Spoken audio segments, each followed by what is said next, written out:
Hello, I'm Claudia Rankine. I'm here to congratulate the Poetry Society of America on 110 amazing years serving the poetry community. Thank you. And I would like to add my voice to all the poems that are in the archives. So here is a section from Citizen. To live through the days, sometimes you moan like deer, sometimes you sigh. The world says, stop that. Another sigh. Another, stop that. Moaning elicits laughter. Sighing upsets. Perhaps each sigh is drawn into existence to pull in, pull under. Who knows? Truth be told, you could no more control those sighs than that which brings the sighs about.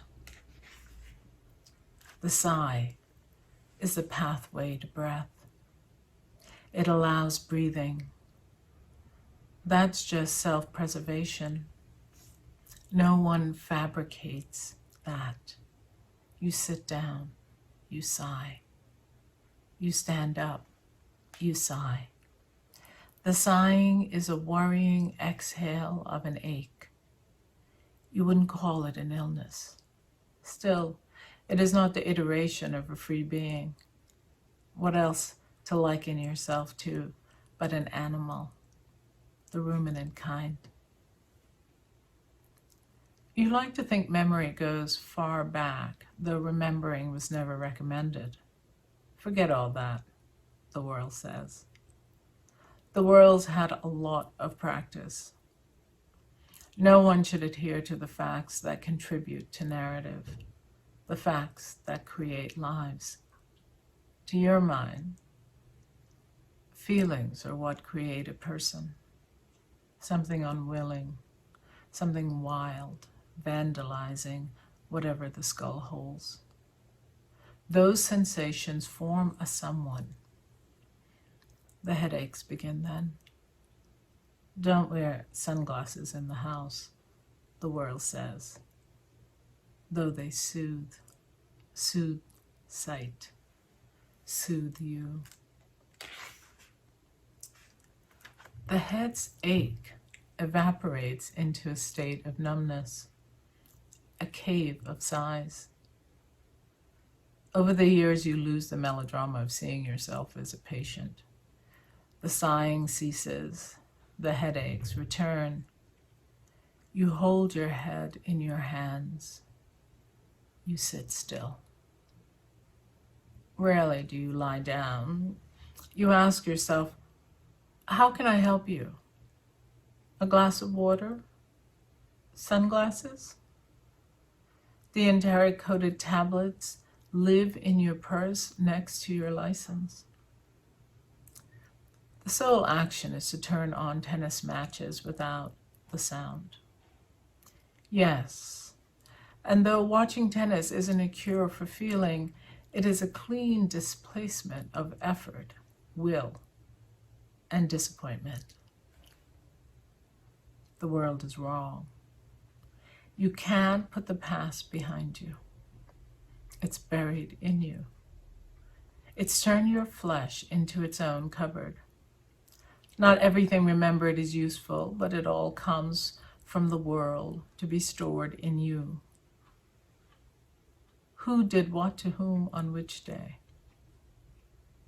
Who said that? She said what? What did he just do? Did she really just say that? He said what? What did she do? Did I hear what I think I heard? Did that just come out of my mouth? His mouth? Your mouth? Do you remember when you sighed? Memory is a tough place. You were there. If this is not the truth, it is also not a lie. There are benefits to being without nostalgia. Certainly nostalgia and being without nostalgia relieve the past. Sitting here, there are no memories to remember, just the ball going back and forth, shored up by this external net. The problem is not one of a lack of memories. The problem is simply a lack before, during, and after. The chin and your cheek fit into the palm of your hand. Feeling better? The ball isn't being returned. Someone is approaching the umpire. Someone is upset now.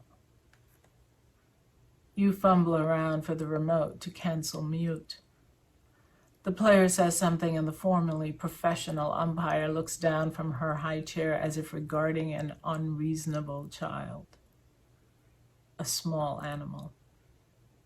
The commentator wonders if the player will be able to put this incident aside. No one can get behind the feeling that caused a pause in the match.